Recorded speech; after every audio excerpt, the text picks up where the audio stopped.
જોઈ રહ્યા છો મિત્રો, આ છે લાખણી અને લાખણીની અંદર શાળા નંબર 1 એટલે કે પગાર કેન્દ્ર શાળા છે, મુખ્ય શાળા છે. અને એ શાળાની આગળ આ ગંદકીનું સામ્રાજ્ય. શાળા તો છે પરંતુ અહીંયા આંગણવાડી કેન્દ્ર આવેલું છે.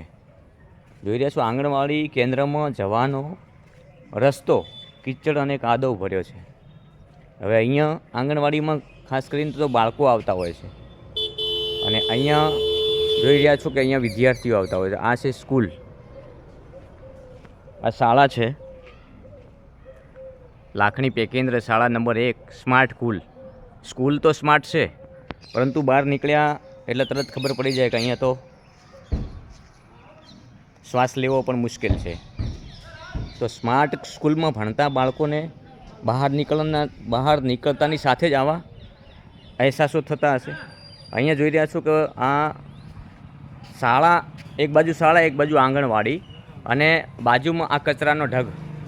એટલે કહી શકાય કે હાલમાં તમે જોઈ શકો કે રોગચાળાનો ભરડો ચાલુ છે અને એ રોગચાળાના ભરડામાં સરકાર દ્વારા અનેક પ્રયાસો કરવામાં આવતા હોય છે, પણ એ તમામ પ્રયાસો નિષ્ફળ જ જવાના છે. એનું કારણ છે કે અહીંયા આંગણવાડી કેન્દ્ર છે, અહીંયા નાના ભૂલકાઓ આવતા જ હોય છે.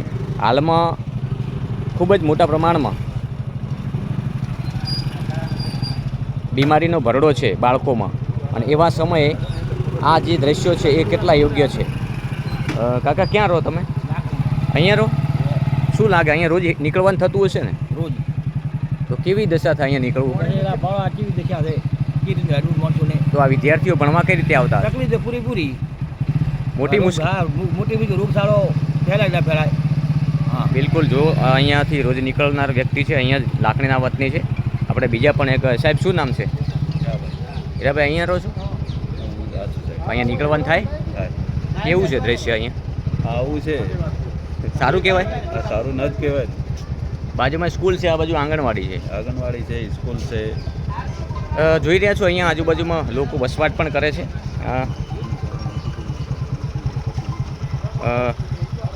આ ગંદકીના સામ્રાજ્યના દ્રશ્યો તમને બતાવી રહ્યો છું. હાલમાં આપણે અહીંયા, ભાઈ ક્યાં રહો તમે? અહીંયા તમે અહીંયા રહો? તમે અહીંયા કે શું આ દ્રશ્યો કેમ આવા છે? અહીંયા ગંદકી, આ એક બાજુ બાળકો, એક બાજુ 24 કલાક સાહેબ પાણી બંધ થતું નથી અને આઈને જોઈને બધા જતા રહે છે. બરાબર, પણ તો આ પાણીનો કોઈ નિકાલ આવતો નથી.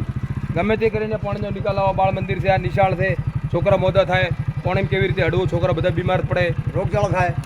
હાલ જ હડવું પાણીમાં હેડાય એમ નથી અહીંયા કંકા. કેટલા સમયથી આવી સ્થિતિ? આ તો લગભગ 2 મહિનાથી પડી જાઉં. કાકા તમે ક્યાં રહો? અહીંયા તો બધા વાહન જ છે. આ જ વાહન? બધા એક જ ગામના છે. આ જ વાહન છો? અહીંયા રોજ આવા શાળામાં છોકરા ભણે, એમને પરિસ્થિતિ કેવી થાય?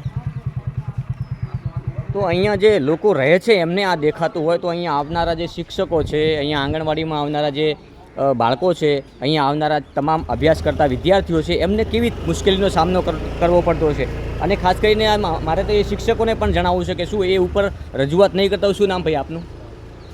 અહીંયા રહો છો?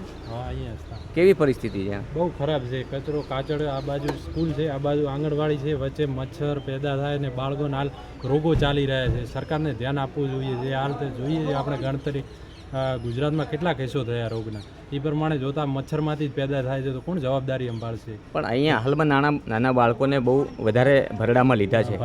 તો એ જ નાના બાળકોને અહીંયા લાવવામાં આવતા હોય છે. આંગણવાડીમાં તો ખાસ કરીને નાના બાળકો હોય ને, તમને સીધા દ્રશ્યો બતાવું છું. હવે બાજુમાં જોઈ શકો છો કે અહીંયા કચરાનો ઢગલો છે. તો પરિસ્થિતિ કેવી થતી હશે?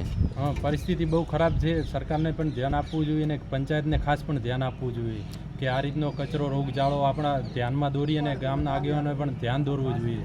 પંચાયત તો હવે શું છે, વહીવટદારો રાજ કરે છે, એમાં કોઈ ધ્યાન આપવાનું નથી. આપણે આ વિસ્તારના જે જાગૃત નાગરિકો છે, આ વિસ્તારના જે આગેવાનો છે, એ ધ્યાન આપે અને માથે ઊભા રહીને આ જે કચરો છે એ ખાલી કરાવે અને તંત્રને જગાડવાના પ્રયાસો થાય. બાકી અહીંયા તમે એવું વિચારતા હો કે અહીંયા પંચાયત કંઈક કરશે. પંચાયત તો અત્યારે સામ્રાજ્ય કેવું છે કે વહીવટદારોનું સામ્રાજ્ય છે. વહીવટદારોના સામ્રાજ્યમાં આ જ દુર્દશા છે, એમને કંઈ પડી જ નથી. અહીંના સ્થાનિક આગેવાન છે, શું કહેશો જે પ્રકારના આ દ્રશ્યો છે અહીંયા? અને બાજુમાં સ્કૂલ છે, એક બાજુ આંગણવાડી છે. આજે નહીં, આના વિશે છેલ્લા ગયા ચોમાસે મેં ધ્યાન દોર્યું હતું. આ વખતે પણ ધ્યાન દોર્યું. અહીંયા સ્કૂલ છે, શાળા નંબર 1. અહીંયા 300-400 વિદ્યાર્થીઓ છે. અહીંયા આંગણવાડી છે, અહીંયા રહીશો છે અમારા.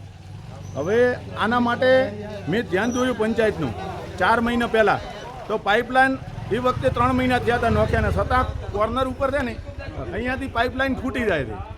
મેં આજ બી ધ્યાન દોર્યું ને તો એ લોકોએ એવું કીધું કે મેં પૂછ્યું, મેં તો પાઇપલાઇન નોખ્યાને કેટલો ટાઈમ થયો છે? તો કે 8 મહિના. એના પછી કે 2 વખત રિપેરેબલ કરી. તો મેં એવું કીધું કે ગ્રાન્ટ છે, તમે ગ્રાન્ટ યોગ્ય જગ્યાએ અને વ્યવસ્થિત વાપરો. તો એ લોકોએ કંઈ જવાબ આપ્યો નથી.